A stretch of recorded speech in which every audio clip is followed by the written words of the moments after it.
Poedes, em húngaro, Erdspau, Budapeste 26 de março de 1913, Varsóvia, 20 de setembro de 1996. Foi um matemático húngaro, considerado um gênio.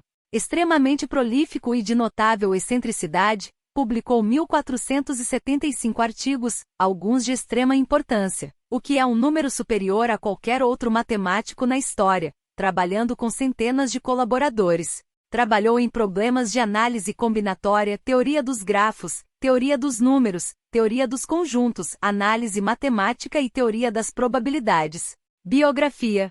Poedes nasceu na capital da Hungria, numa família de origem judaica, mas não praticante. Edes era filho único.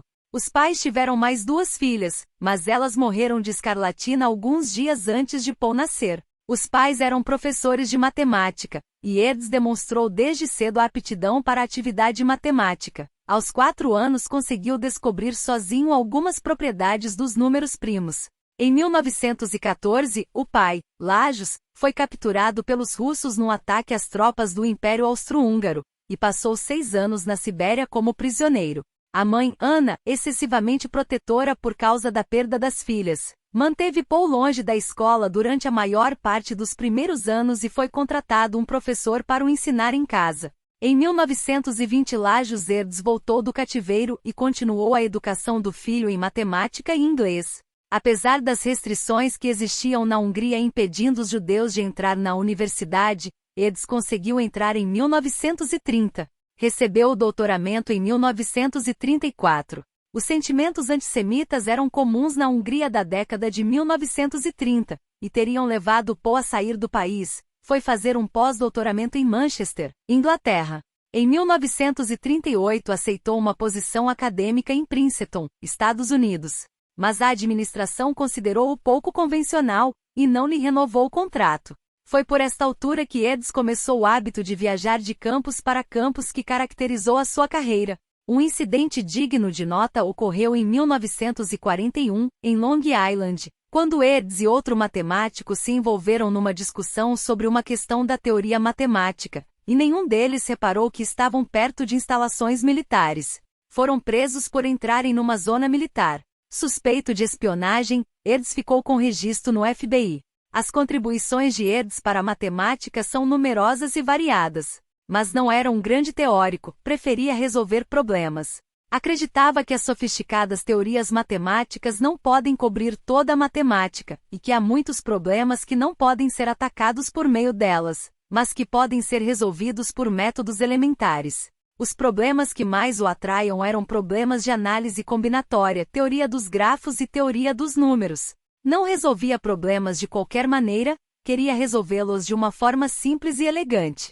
Para Edes, a prova tinha que explicar por que o resultado é verdadeiro, e não ser apenas uma sequência de passos sem ajudar a entender o resultado.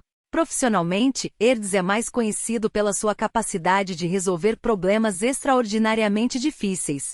O seu estilo característico consistia em resolver problemas de uma forma elegante e visionária. Recebeu o Prêmio Cole da Sociedade Americana de Matemática em 1951 pelos seus muitos artigos em teoria dos números, e em particular pelo artigo On a New Method Elementary Number Theory which leads to an elementary proof of the prime number theorem, publicado nos Proceedings of the National Academy of Sciences em 1949. No início da década de 1950, os investigadores do senador McCarthy descobriram que Edes tinha uma ficha no FBI, e como ele não era cidadão norte-americano, foi impedido de permanecer nos Estados Unidos. Passou os 10 anos seguintes em Israel. No início da década de 1960 fez inúmeros pedidos para voltar aos Estados Unidos e foi finalmente autorizado em novembro de 1963. Nos 30 anos seguintes, Edes ocupou oficialmente posições em várias universidades de Israel, Estados Unidos e Reino Unido. Essas posições eram apenas formais. Na realidade, ele era um nômada sem objetivos definidos, viajando pelas universidades mais prestigiadas. Trabalhava obsessivamente e dormia 4 a 5 horas por dia e tomava anfetaminas para manter a capacidade de trabalho. A dada altura, um amigo desafiou-o a não tomar a droga durante um mês. Ele queixou-se mais tarde que durante esse mês a sua produtividade baixara imensamente. O seu gênio e prestígio garantiam-lhe uma recepção acolhedora onde quer que chegasse, e inevitavelmente acabava por escrever um artigo com qualquer matemático que lhe apresentasse um problema interessante. Por isso, ele é provavelmente o matemático mais colaborativo de todos os tempos, com mais de 1.500 artigos escritos em parceria. A comunidade de matemáticos que trabalhou com ele criou em sua honra um número de herds. Como raramente publicava sozinho, Erdős, mais do que qualquer outro, foi creditado por tornar a matemática uma atividade social. Entre seus colaboradores mais frequentes estão Joseph Alavi, Bela Bolobás, Fan Chung, Ralph Faldrey, Ronald Graham, Andras Giarfas, Andras Arnau, Eric Milner, Janus Paz, Carl Pomerance, Richard Rado, um dos coautores do famoso Teorema de Erdős-Corrado, Alfred Henry, Wojciech Rodul, Cecil Clyde Rousseau, András Sarkozy, Richard Schelp, Miki Simonovitz, Vera Soss, Joel Spencer, Endre Cesared, Paul Turan e Peter Winkler. Erdős era uma fonte constante de aforismos. Another roof, another proof, um outro teto, uma outra demonstração, tradução livre. O matemático é uma máquina para transformar café em teoremas. Não precisas acreditar em Deus, mas precisas acreditar no livro. Uma referência a um livro divino hipotético que supostamente contém as demonstrações mais sucintas, elegantes e esclarecedoras para todas as afirmativas matemáticas. Erdős usava o termo partir para pessoas que tinham morrido, e o termo morrer para pessoas que tinham parado de fazer matemática. Ele chamava as crianças de épsilons e gostava delas. Erdős recebeu muitos prêmios, incluindo o Prêmio Wolf de Matemática de 1983. No entanto, devido ao seu estilo de vida, precisava de pouco dinheiro.